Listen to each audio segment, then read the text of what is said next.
Hello दोस्तों, स्वागत है आपका हमारे यूट्यूब चैनल पर। आज का हिंदी डिक्टेशन है 40 वर्ड पर मिनट, जो कि स्टार्ट होता है अब।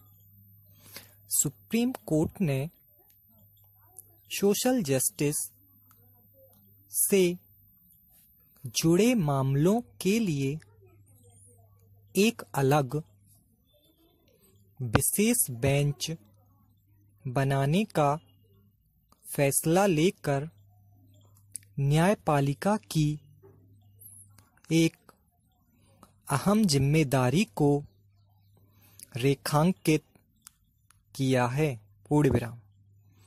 जनहित याचिकाओं की शकल में आए ऐसे तमाम मामले बाकी हजारों मुकदमों के बीच अलग बेंचों में लंबित पड़े हैं। पूर्ण विराम। अदालत ने महसूस किया कि इन मामलों की बारीकी को समझने और इन्हें जल्दी किसी नतीजे तक पहुंचाने के लिए खास सामाजिक दृष्टि की जरूरत है। पूर्ण विराम। Next para. ये ऐसे मामले हैं जो महिलाओं,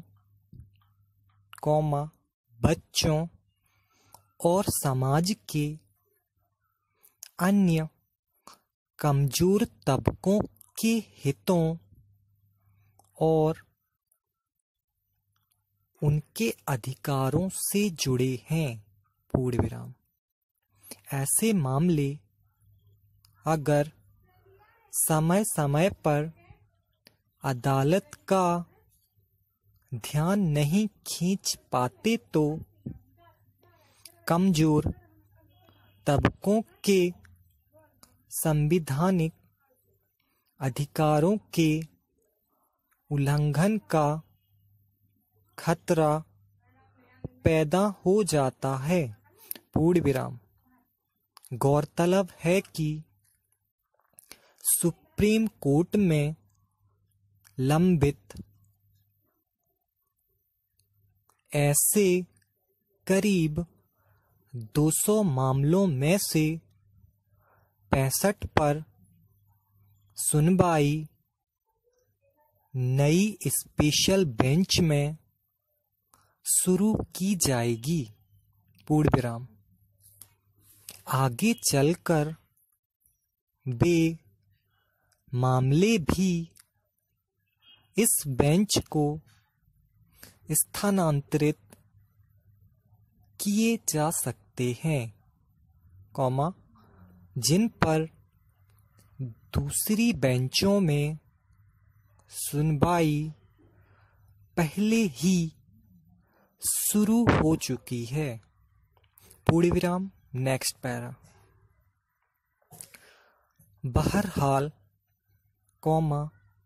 सामाजिक न्याय को आगे बढ़ाने में यह बेंच कैसी भूमिका निभाती है, यह तो तब स्पष्ट होगा जब बेंच अपना काम शुरू करेगी और इसके फैसले आने लगेंगे। पूर्ण विराम। अभी जो कुछ समय मुकदमे इस बेंच के सामने आने वाले हैं,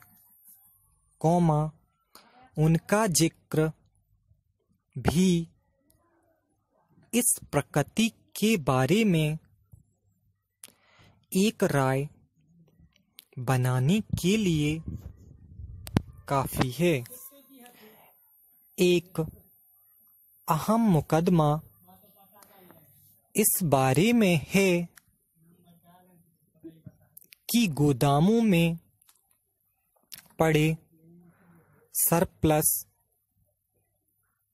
अनाज के भंडार को क्यों ना सूखाग्रस्त क्षेत्रों के बारे में लोगों को बंटवाने की व्यवस्था की जाए। पूर्ण विराम। Next para.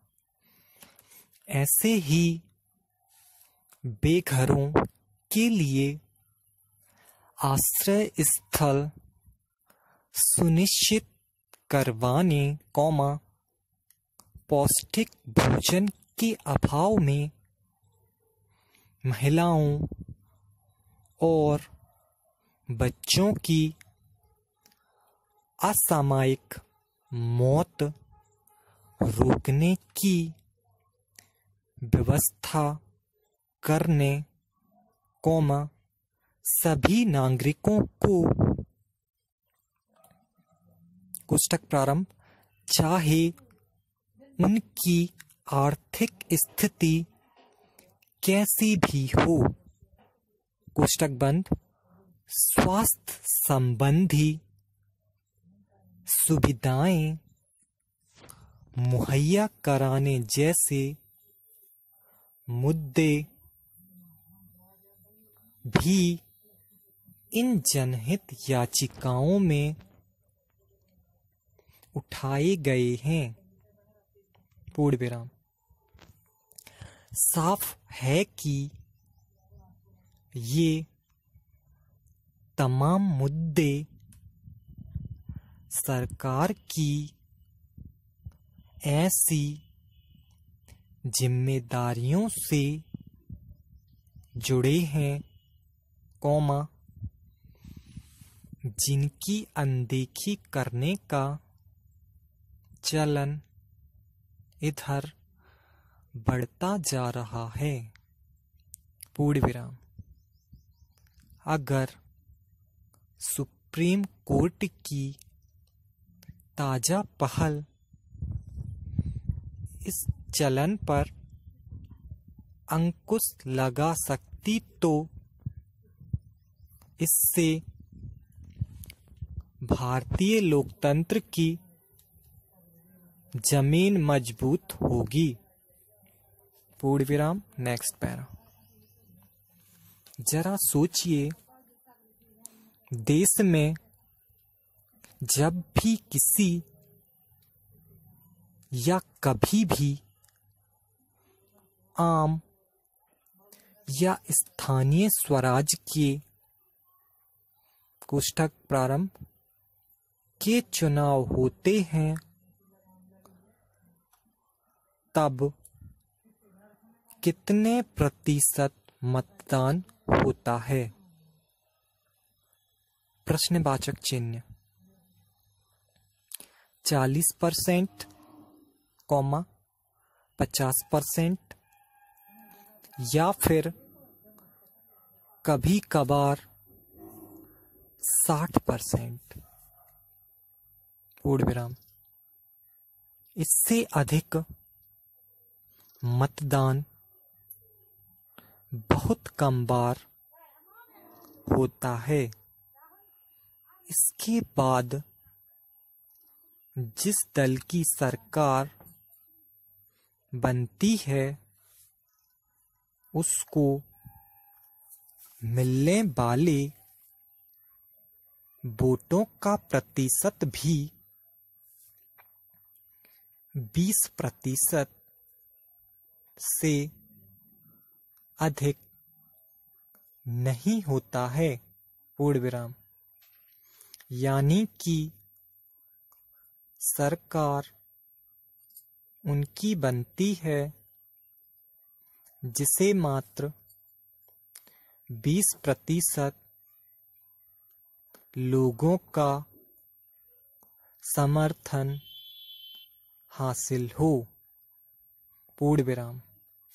यहाँ विडंबना है, पूर्ण विराम, और यहाँ विडंबना इसलिए भी है क्योंकि लोग वोट देना ही नहीं चाहते।